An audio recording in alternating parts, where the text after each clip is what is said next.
আমি ওই কলেজ থেকে পড়াশোনা করি। আমার মামার বাড়ি হচ্ছে পারুয়ারাতে, পারুয়ারা। তো সেক্ষেত্রে বুড়িচংয়ের এমপি কে হচ্ছে না হচ্ছে সেটা আমার মামার বাড়ির এমপি হওয়া আমার মামার বাড়ির দায়িত্ব নয়। সেখানে পরিবেশের অনেক সমস্যা আছে, যেহেতু ইন্ডাস্ট্রিয়াল এরিয়া। তো মোবারক ভাইদের কাছ থেকে প্রত্যাশা থাকবে পরিবেশের ঝুঁকি এবং অবকাঠামোগত যে অবনতি হয়েছে সেই বিষয়গুলোতে ওনারা প্রাধান্য দিবেন। আর আমি আপনাদের কাছে দেখলাম এখানে টাকা পয়সা উঠাইতেছে, তো আমিও গরিব মানুষ, আমারও টাকা পয়সার অনেক ঘাটতি, আমি এখন উঠানো শুরু করি নাই। আমি উঠাবো, আপনারা আমার একটু হেল্প করেন এক্ষেত্রে, আপনারা আমাদেরকে একটু হেল্প করেন। এবং আসলে আমরা সৎ থাকার একটা অন্য ধরনের একটা আনন্দ আছে, এটা মাথা নিচু করে থাকতে হয় না।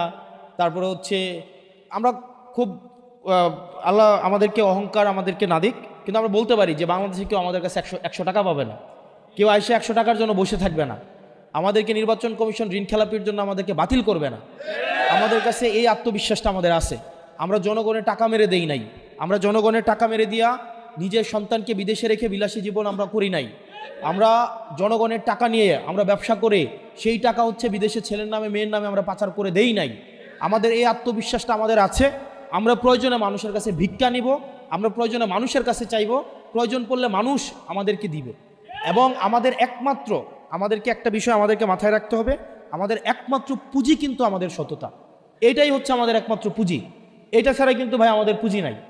আমাদের ওই দিন একজন বলতেছে যে নির্বাচনে 2টা সার্ভিস, এক হচ্ছে ফুড সার্ভিস আর এটা হচ্ছে মাউথ সার্ভিস। ফুড সার্ভিস এবং মাউথ সার্ভিস, পাও চলতে হবে, মুখও চলতে হবে, এবং 2টার সমন্বয় ঘটলে মানুষের কাছাকাছি যাওয়া যায়। আর আরেকটা যেটা আমাদের কনস্ট্যান্ট পুঁজি, সেটা হচ্ছে সততা। তো সেই জায়গা থেকে আমাদের রাজনীতি যদি আমরা দাঁড় করাইতে চাই, সেক্ষেত্রে কিন্তু বাবারে পাশে আসি বলে চলে গেলে হবে না, আমাদেরকে অর্থ দিয়েও সহায়তা করতে হবে, সমর্থন দিয়েও সহায়তা করতে হবে, আমাদের পাশে এসে দাঁড়াইতে হবে। তাইলে আমরা তরুণ প্রজন্ম আমরা রাজনীতিতে আসব।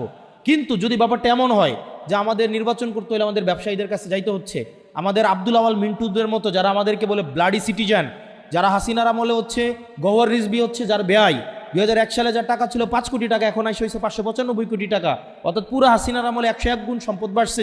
সে যখন আমাদের মতো যারা খেটে খায়, যারা কামার কোমরের ছেলে, যারা কলকারখানার, যারা শ্রমিকের ছেলে, যারা রেমিটেন্স যোদ্ধা, তাদেরকে যারা বলে ব্লাডি সিটিজেন, আমরা তাদের কাছে কিন্তু তখন যাইতে হবে।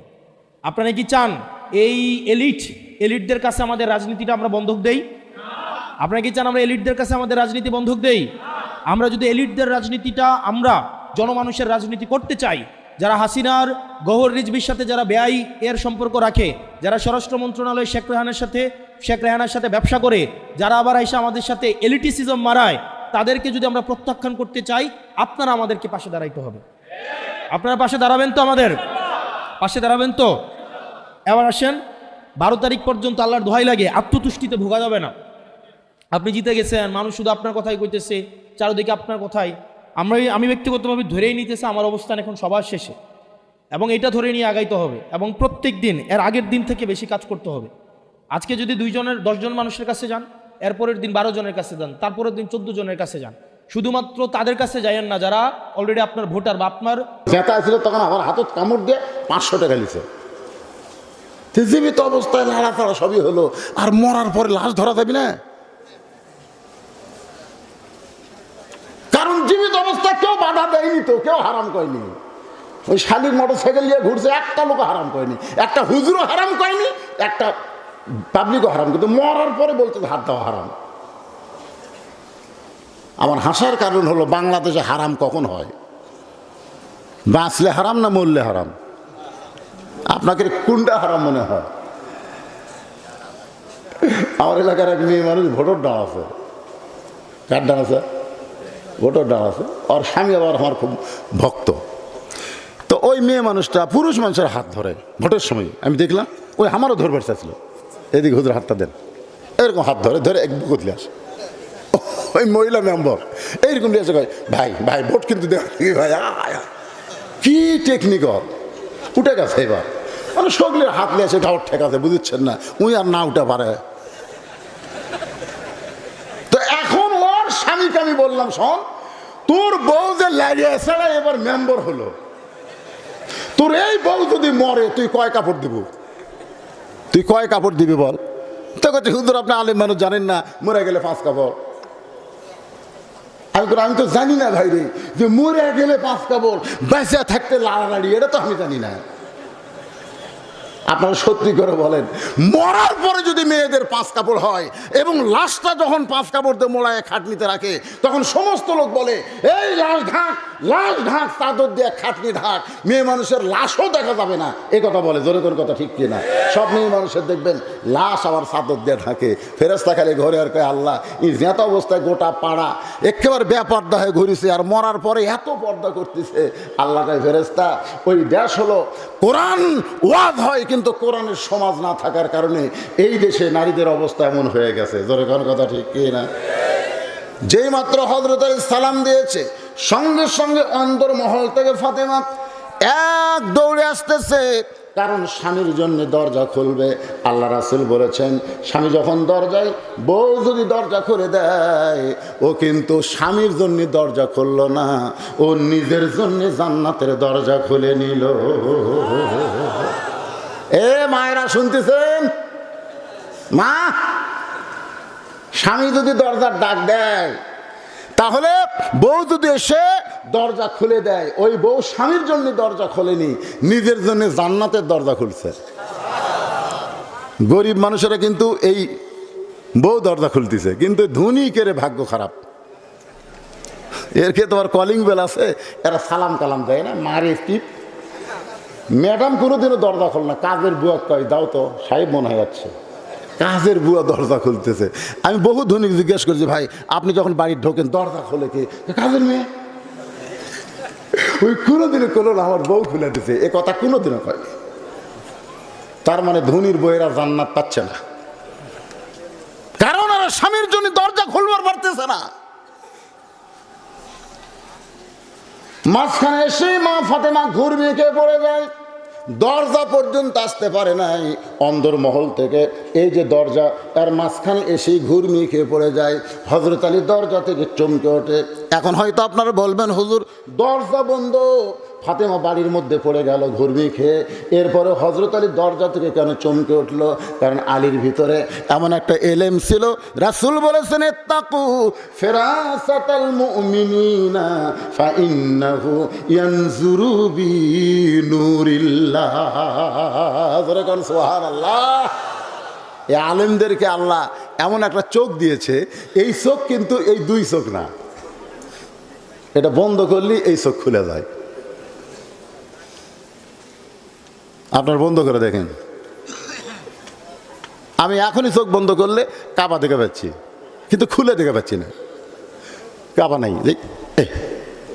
মানে এই চোখ বন্ধ করলে মদিনা আমার সামনে এসে হাজির, কাবা সামনে আমি দেখাচ্ছি, তো বন্ধ না করলে ওটা আনা যায় না, বুঝলেন? বন্ধ করলি। আপনার চোখ বন্ধ করছেন কোনোদিন?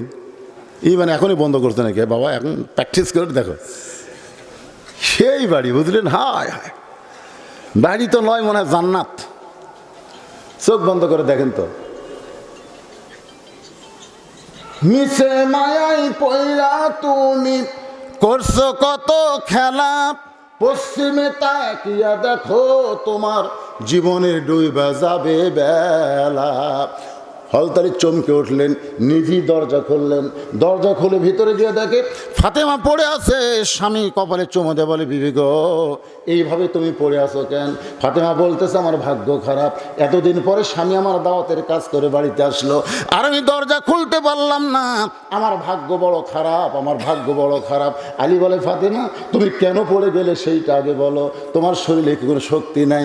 ফাতেমা বলে স্বামী গো আজকে 3 দিন হলে আমার বাড়িতে কোনো খাওয়া নাই, আমি নিজেও খাইনি, আপনার 2টা সন্তান 2 দিন হলে না খাইয়া কানতে কানতে এখন ঘরের মধ্যে ঘুমায় গেছে, আমার শরীর দুর্বল হওয়ার কারণে আমি ঘুরমি খেয়ে পড়ে গেলাম, আপনার জন্য আমি দরজা খুলতে পারলাম না।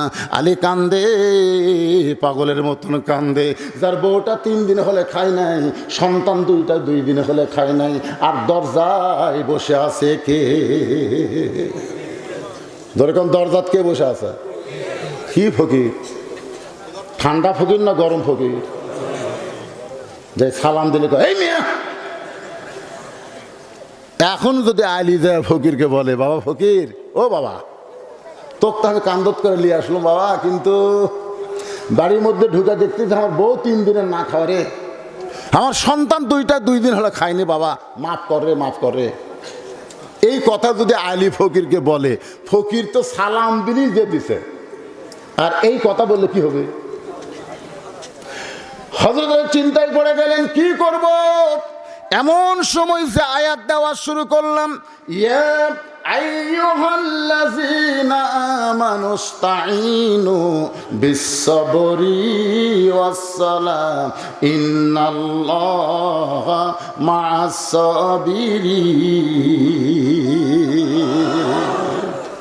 আল্লাহর কাছে যদি কিছু পাবার চাও তাহলে অধৈর্য হলে চলবে না, ধৈর্য আর নামাজের ভিতর দিয়ে চাওয়া লাগবে। যেখানে ফাতেমা পড়ে আছে তার পাশেই হযরত আলী জায় নামাজ বিছালেন, জায় নামাজ বিছায় 4 রাকাত সালাতুল হাজত, উদ্দেশ্য পূরণের নামাজ। কয় রাকাত? 4 রাকাত। নামাজ শেষ করে আল্লাহকে বলতেছে, আল্লাহ